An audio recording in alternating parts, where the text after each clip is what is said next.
Imagine my surprise 2.5 weeks later when a team of FBI agents in tactical gear stormed my apartment at dawn, got me out of bed, put me in handcuffs, and told me they were taking me to jail because I was facing multiple felony charges for what I did on January 6th. I said, felonies? I said, I didn't even commit any crimes. The FBI said, oh, we saw your video. We saw what you did. So they took me to jail and put me in jail on 24-hour lockdown for 2.5 days before I was released and began the process of going through what ended up being a 2-year-long, well, I'm still going through it, but a 2-year-long nightmare with the DOJ that resulted in me pleading guilty to a misdemeanor charge of disorderly conduct with an intent to disrupt a hearing before Congress. Now, that might sound like a happy ending to you because you might think to yourself, it's a misdemeanor charge, not the end of the world, right? Here's the problem. Joe Biden took office 5 days before the FBI raided my house. The Democrats took full control of the federal government. Not only did I go through a case that lasted years and led to me pleading guilty to crimes I did not commit, but I was permanently banned by PayPal, Venmo, Stripe, Patriot, Facebook, Instagram, 5 different email services. TSA gave me a designation of Quad S, which is the highest level terrorism list you can be on and still be allowed to fly. Which means when I go to the airport, I have to go through hours of secondary screening just to be able to board a plane. And when I get through the screening, they have a team of agents follow me around the airport everywhere I go, testing me for explosive materials and treating me like I'm a terrorist. Now, ladies and gentlemen, I don't know if you know what goes on in China, communist China or not, but they give social credit scores to people that they believe to be opponents of the regime. I was deemed to be an opponent of the Joe Biden regime. So I don't need to read stories about what happens to people in China who are given social credit scores or who are the victims of fascist communist regimes. It's already happened to me. I was already rounded up by agents in tactical gear. I was already taken to jail. I was already unpersoned and not allowed to exist on social media or have a bank account or send and receive money or send and receive emails. For 8 minutes of standing non-violently outside of the Capitol on January 6th. So I'm telling you this because I want you to realize, I know a lot of people will come out, they'll talk about how important this election is. They'll talk about how important it is that we save America, and they're right. Everything that they will tell you is true. But I want you to know what is real. And what happened to me is real. And it is happening to hundreds of people all across the country who went to DC on January 6th.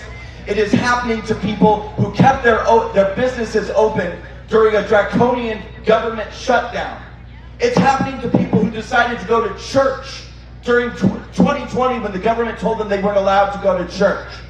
It's happening to people who stand up for God or stand against abortion or any other issues that the Joe Biden, Kamala Harris regime has deemed to be unacceptable and inappropriate.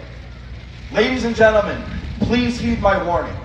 What happened to me could happen to you. It could happen to every person here. You don't have to be guilty of a crime for them to come after you. But here's the good news. We can stop this. We can stop it now. And here's what we do. We have less than 2 months left. I need every single person here today and everybody watching on social media to have every conversation that you can possibly have with every human being that you know. Send emails. Send text messages, initiate conversations with people at the grocery store and the gas pump, everywhere that you go. And yes, call your deranged libtard relatives and talk to them too. Please let me be living proof that nobody is unsavable. Trust me, I was crying when Donald Trump got elected. Now, I cannot wait to go into the voting booth and vote for Donald J. Trump. In November of 2024, just like I did in November of 2020. And I also want to end today on a happy note and tell you, there's a big problem in general with the conservative mindset. I've seen it for years and years and years. They'll target somebody to attack them. They'll remove them from social media. They'll brutalize them in the media. All of these things happen to me. And you know what so many conservatives do? They curl up in a ball and they die. And they go away. And they allow themselves to be canceled. They allow themselves to be destroyed.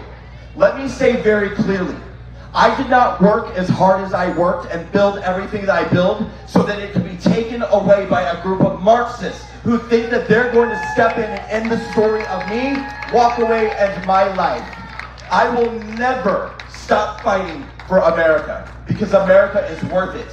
And I will fight every day until my last breath, until I don't have a single breath left in my body. I will go down fighting. Walk away is here. We are still fighting. We're coming back stronger every day. We have RFK walking away. We have Tulsi Gabbard walking away.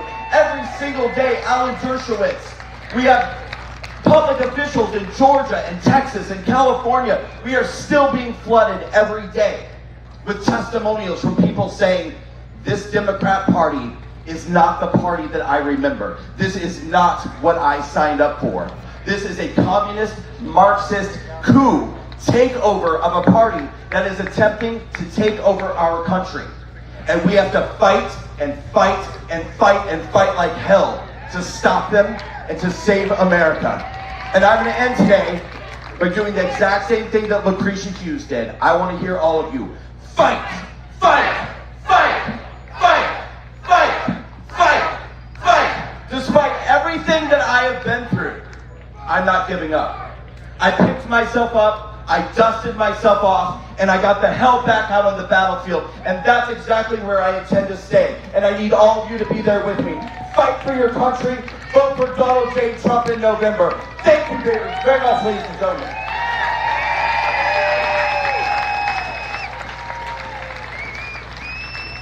All right. Like I said, I want to share a few remarks from me at this time, and I want to begin by saying the title of my remarks is that my belief is that President Donald Trump has probably lived one of the most, if not the most, remarkable American life.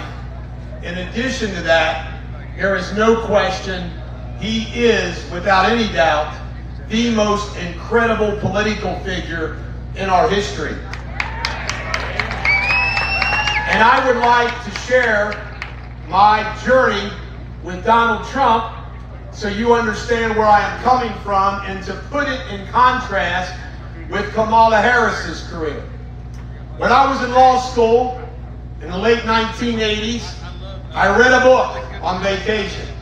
It was called Art of the Deal by Donald Trump. And I was intrigued by this fella, and I liked everything that he had to say, and I learned a lot. And I saw myself maybe having a business career and not necessarily a legal career. And I became very much a Donald Trump fan. And then it was in I believe it was in the early 90s, the real estate market in this country collapsed, including in New York City. And I read, after that, The Art of the Comeback. And my favorite story, two favorite stories in The Art of the Comeback were these. He was with Marla Maples, his wife at the time, and he was walking down a street, and there was somebody with a pot. Excuse me, please. Hey, hey! I'm a badass enough speaker to tell you shut up when I'm speaking. Now listen. So here's what happens. So he's walking with Marla Maples, and he sees a beggar with a little tin pot in it. And he looks at Marla Maples and he says, that guy right there has $1 billion more than I do. And she looked at him and said, what? Donald Trump was $1 billion upside down. And you know what he did? You know how he talks about never quitting, fight, fight, fight? And this will give you a perspective of where he's coming from as he's fighting lawfare. This is what President Trump did. He gets on the phone. 54 national and international banks held all those loans. And you know what that badass guy did? He said, you either help me get out of it or you go down with me. and he stayed up all night negotiating with 54 banks. They all had to agree. And he got woke up at 3 o'clock in the morning to deal with 3 were the last ones. And he went in the office and he did that.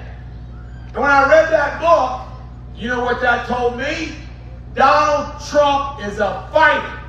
Donald Trump is a survivor. Donald Trump is a thinker. Now, fast forward. Elevator, 2015, he's coming down the elevator. And all these people said, there's no way, no. I jumped on board quick. The reason why I jumped on board quick is I said, Donald Trump is the only man that will say what needs to be said about Hillary Clinton. Now, we went through a campaign with John McCain. Old John McCain was too scared to talk about Jeremiah Wright. John McCain didn't want to pick on Barack Obama. Mitt Romney didn't want to pick on Barack Obama.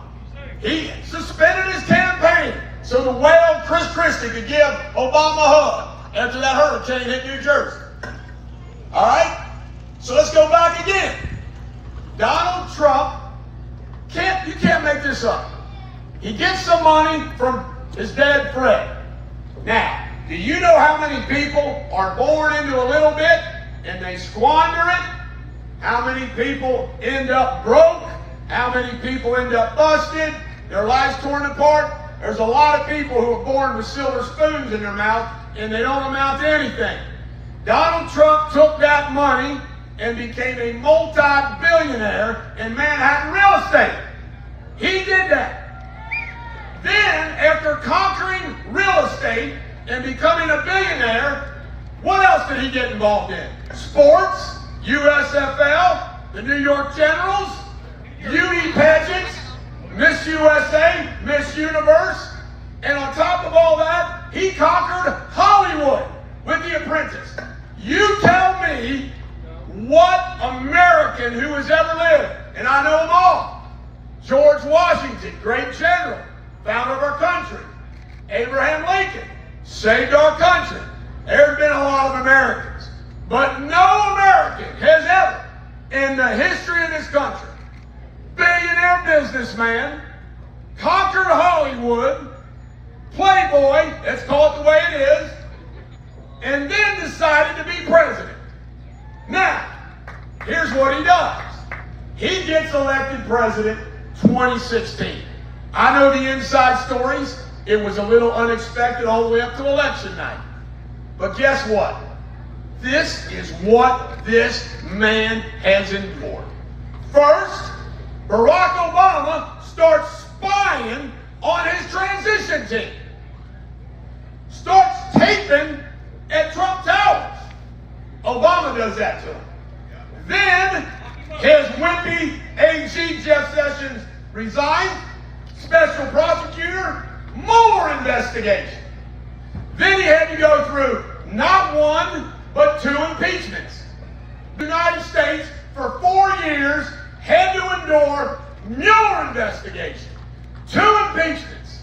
Then they unleashed COVID on him and George Floyd on him. Something he had nothing to do with. Nothing.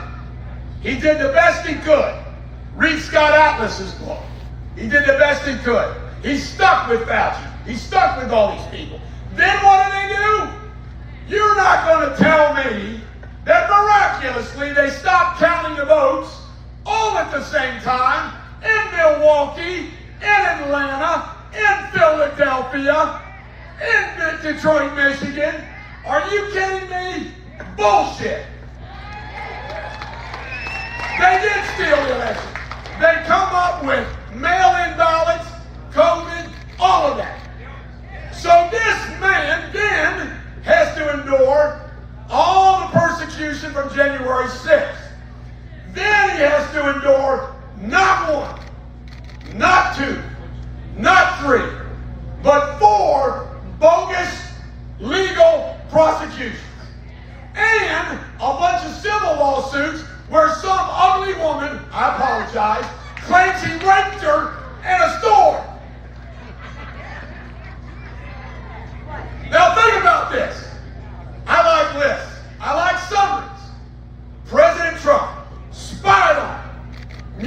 investigation, 2 impeachments, January 6th, 4 prosecutions, civil lawsuits everywhere.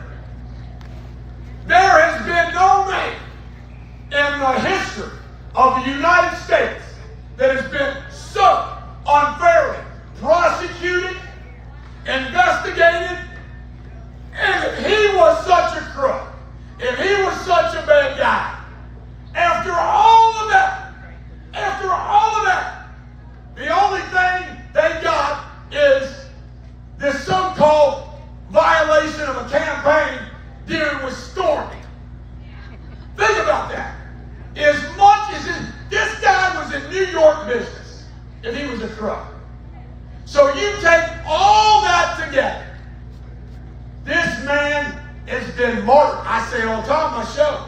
It's hard to feel sorry for a billionaire, but I feel sorry for Donald Trump. This man has been through hell. Now, I paid, my wife about killed me. I paid $125,000 to go down to Mar-a-Lago 2 years ago and have a private dinner with Donald Trump. Now this is fun.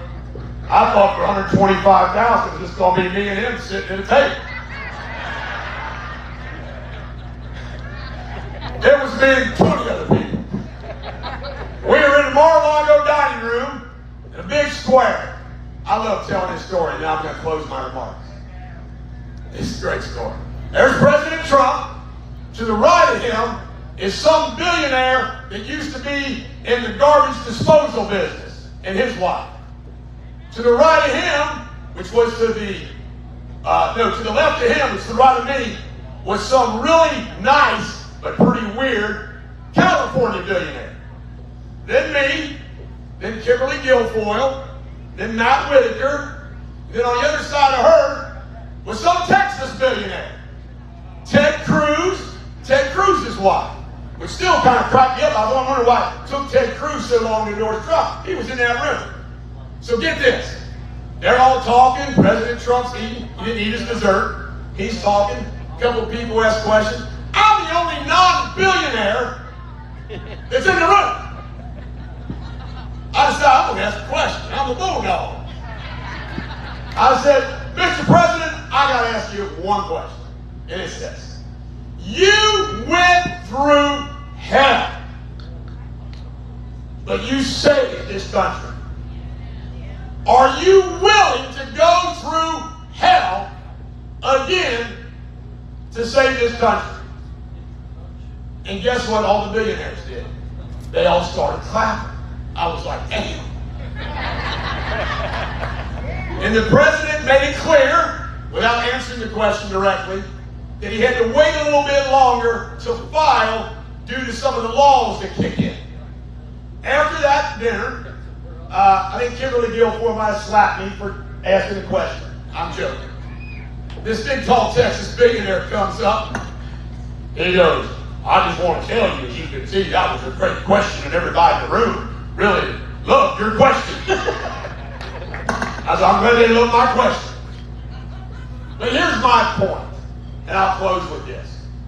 If you look at President Trump's biographical history of accomplishment, of success, and then you throw in there what a great job he did as president in 48. The concept and the idea, and I'm an optimist. I think the American people are going to wake up.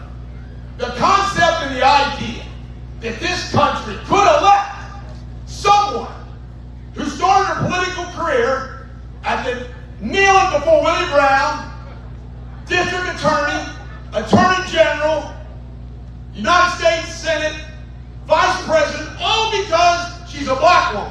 Folks, I want to tell you right now, if there's a gay black man running for president who's qualified, I'd vote for him over a white guy. You know? That's where we are as a country. And just like Brendan Straka says, they do all this stuff to divide us. We're not racist.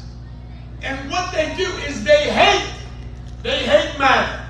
And they hate the Trump movement. And they hate all of us because we love them. But you know what Trump did that Romney couldn't do, and McCain couldn't do, and Bush 43 couldn't do, and none of them can do, and the Democrats can't do? He connected to you. He connected.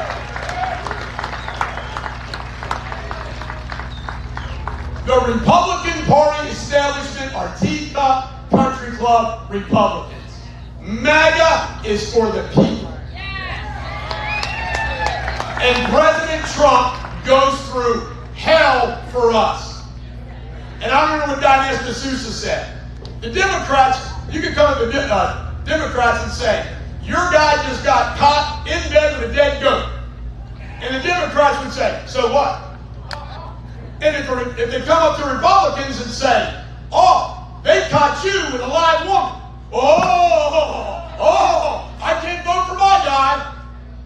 We have to have thick skin like men. I don't care what the hell they say about President Trump. I don't believe it. And you know what? He's proven to be the most investigating man in the history of this country. And I vote for President Trump as the most remarkable American life in history and the most badass politician.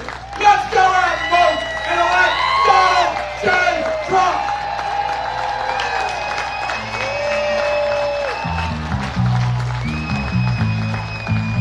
Freedom Fest friends and family, let's give a huge sign of appreciation for this great event. Welcome to the stage, Patriots Day Freedom Fest founder and presenter, Eric Dieters. I'm a little late. Although I like the song, Roger. All right, next up, he's all the way from California. Should we be worried? This guy's starting an app called Votify. Let's give a real warm welcome to Johnny Deere. By the way, I was born in California. I am now in the great state of Idaho, and we are one hell of a red state, so let me just say that. I'm going to be really fast. Thank you, Eric, for having me, and thank you, Don Jr., for showing up, and thank you, all you guys, for coming out here and supporting.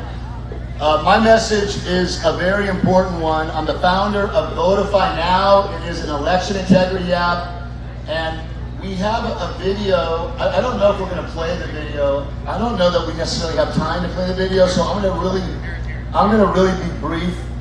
You want to talk in the middle? Sorry about that. So, Votify Now has been live since 2021. We've been used in the midterm elections. We've been used in Carrie Lake's lawsuit. And what the app does is it lets anybody record any incident that they see that's a nefarious activity. We all know that 2024 elections are going to be absolutely rigged. We know they're going to throw everything they got at this because President Trump, of course, is ahead. We all know Kamala Harris is a joke. Sorry. I don't want to be rude, but I cannot stand that lady. So I'm just going to tell you guys about two pieces of technology. We need to utilize technology to help us get around what the bad actors are going to be throwing at us. So Votify Now, you can learn about it at votifynow.org. It's votifynow.org. That's the website. You can watch the explainer videos. You can read the press. We have been endorsed by Gateway Pundit, Newsmax, Fox, for good or for bad, all the conservative news outlets, John Solomon from Just the News. Everybody has endorsed this product. And basically, what it does is it lets any voter record an incident in a moment. They think they see something suspicious. They then take a photo or video along with the description. They hit submit. It automatically geo-targets their location. It comes up to our server. It gets looked at by our AI and by our attorneys, by our team, and within minutes, that election issue and that potential nefarious activity goes live on the app so the whole country can see what's happening in real time.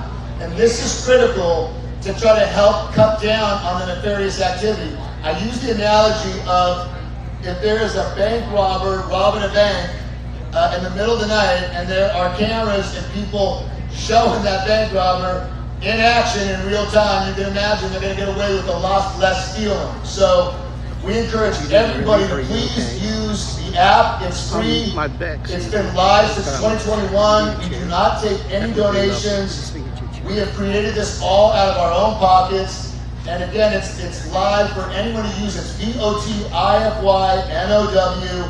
And if nothing else, just go to the website and look at the explainer video and see for yourself. And I'm certain that if you guys watch the 1.5-minute video, you will see how this can help us keep the cheating down to a minimum. Now, I have one more thing I want to say, and this is brand new, and it goes along with Votify Now. On the Votify Now app is a brand new technology we've added. It's called Authenticity. Authenticity stands for Authenticate Identity. This is another technology we've been working on for 2 years. What Authenticity does is it lets anybody take a photo of a bad actor with a COVID mask on, maybe trying to illegally vote. We know they're going to use these illegal immigrants to vote. We know they're going to be using the drop boxes. We know they're going to be using COVID masks. What our technology, Authenticity, does is it takes the mask off the user and recreates their face using facial recognition and AI rendering, and gives about a 90% accurate image of that bad actor's face. That will be live in about a week, so anybody can get that from Votify Now. Votify Now is about 3 years old. It's tried and true. And again, I don't want to take too much more time here. Anybody, please could go to votifynow.org, learn about the app, or go to Google Play Store if you have an Android, or go to the App Store if you have an iPhone. Download the app. It's free. We don't take a dime. We turn down donations all the time. We just want patriots like you guys here in this audience to use the app. If you see anything funny going on, just report it. And you can report anything anonymously. You don't have to give your real name. So with that, you guys, I'm going to go ahead and relinquish the mic. There's lots of other people, including Don Jr., which I cannot believe how impressive he is. He's sitting back there so patiently. Him, and there's a lot of other speakers that are going to come up here and talk to you guys, so I don't want to take too much time. And I thank everybody.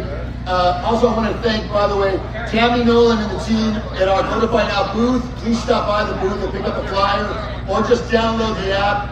And with that, you guys, I want to thank everybody. I'm Johnny Vieira. I'm the founder of Votify Now, and thank you.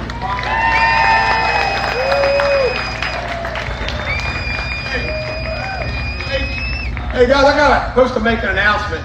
Anybody who's got a car that's parked that VIP tent back, you ought to move it. The fireworks guys say you ought to move it. Now, I'm a good host, so I just want to tell you, we have 4 more speakers, and then the main event. All right, and remember, stick around. We're going to play Flynn. For those of you that want to leave the fireworks, we're going to play Flynn on the Jumbotron. All right. Next speaker, he's an add-on, but he has to speak, and I graciously decide he's running for State House 67 in Campbell County. Terry Hack.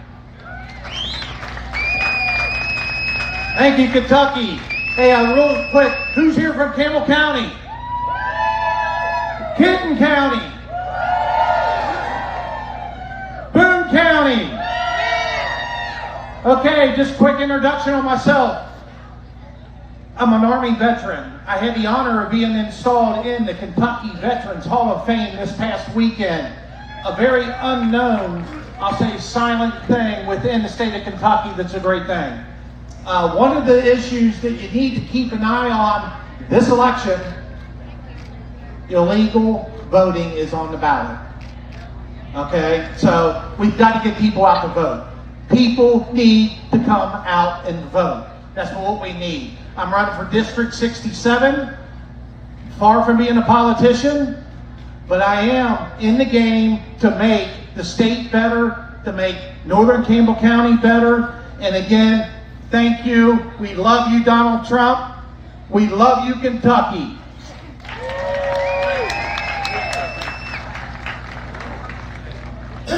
All right, here's a real funny story.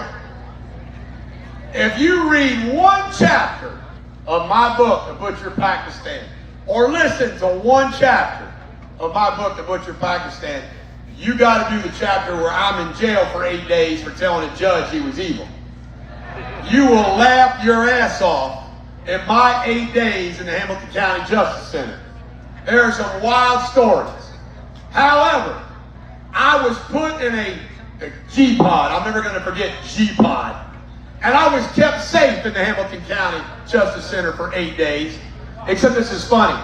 All the real bad people, when they found out I went to jail for telling off a judge, I was a hero. But the guy who kept me safe while I was in there is Sheriff Neal. Sheriff Neal switched from the Democrats. He walked away. He's now a Republican. And Jim Neal is running for sheriff in Hamilton County, and he has to speak here today. So let's give a warm welcome to Jim Neal, Sheriff of Hamilton County, who kept the Bulldogs safe.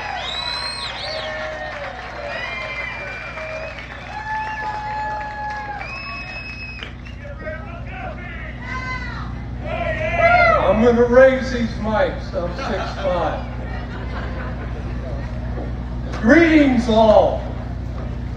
I'm Jim Neal, the former sheriff of Hamilton County, Ohio, and currently I'm the endorsed candidate from Drain the Swamp to take back the sheriff's office in 2024. And most of all, I am a deplorable.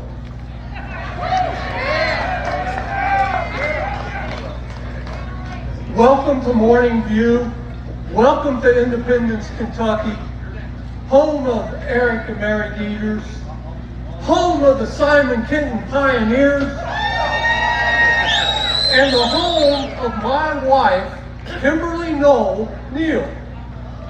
We were married in Independence at St. Pat's Church up there real close to, remember, Cherokee Bowl. I want to give a couple shout outs. I know they're not here, but I'm going to shout them out anyway. Because I work well with them, like them a whole lot. They're good guys. But Sheriff Chuck Korsenborn, Kenton County. Sheriff Mike Jansen from Campbell County. By the way, I'm kind of like related to him. Like my wife's cousin is kind of like married to his nephew, so we keep it in the family. And Mike Helmick, Sheriff Mike Helmick in Boone County. But I'm going to reach a little deeper. I want to shout out to the former sheriff of Gallatin County, my brother Josh Neal, and the current sheriff of Gallatin County, Bud Webster. And the reason I got to give Bud Webster a shout out is because my wife's related to them Webster, so I got to make sure he gets his credit. At this point in time, I'd like to congratulate President Donald Trump for getting the FOP endorsement. That is huge. I seen an FOP t-shirt out there endorsing Trump, and I want to tell you that endorsement is, there you go. That's huge. I'm a member of the FOP, and I'm one of over 500,000 police officers in this great nation to endorse President